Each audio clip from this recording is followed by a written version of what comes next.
To the weather now, and here's Mike Bailey. Thanks, Tony. Good evening. Well, thunderstorms have brought some light hail to some areas today, and the unsettled conditions are coming ahead of a cooler change. Sydney, of course, had another warm one despite increasing cloud. Temperatures 3 to 4 degrees above average for that range of 15 to 25 near the coast. They were a bit higher again inland and, in fact, reached 29 degrees today at the Olympic site, Homebush. Kind of takes you back a year ago, doesn't it?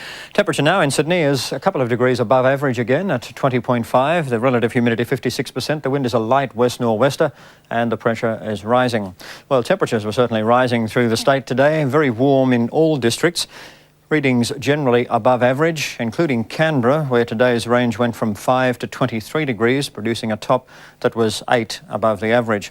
Those high temperatures came despite increasing cloud across the inland, which did lead to some rain developing. The top for the 24 hours to 9 this morning was 5 millimetres at Yamba, and Armidale got down to 1 degree this morning.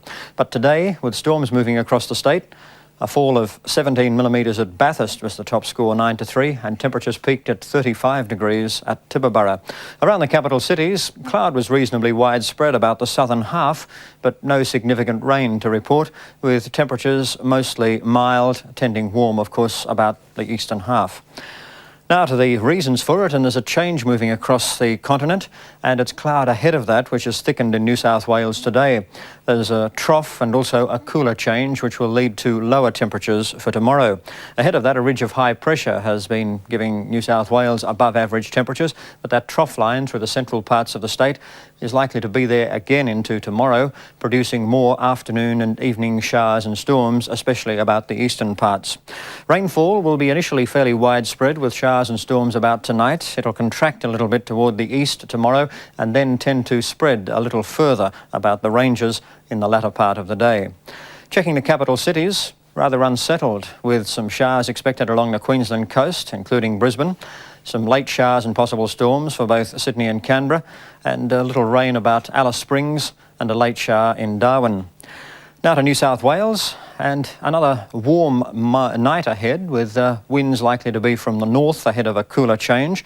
That will trigger some thunderstorms as it moves through, and the storms are likely again about the ranges later tomorrow. It'll continue to be fairly cloudy, certainly about the eastern parts of New South Wales, and temperatures will still be mild enough even behind the cooler change. For the ACT, 8 to 20 degrees tomorrow, unsettled at first and again possibly late tomorrow. Over the weekend, though, it should be back to fine with temperatures mild to warm. In the Sydney area, north to northwesterly winds freshening ahead of that southerly change overnight, 16 to 21 near the coast, tops of 22 inland, and some storms likely about the western suburbs tomorrow. Sunrise is at 5:47 in the morning, the first high tide 1.7 metres, and the further outlook for Sydney back to fine for the weekend. Tony. Thanks, Mike, and that's the latest from ABC News. We'll leave you tonight with an Australian show of support and sympathy for the victims of last week's attacks. 15,000 people filling the Tennis Centre in Melbourne today for a multi-faith service. I'm Tony Eastley. Good night. Decided to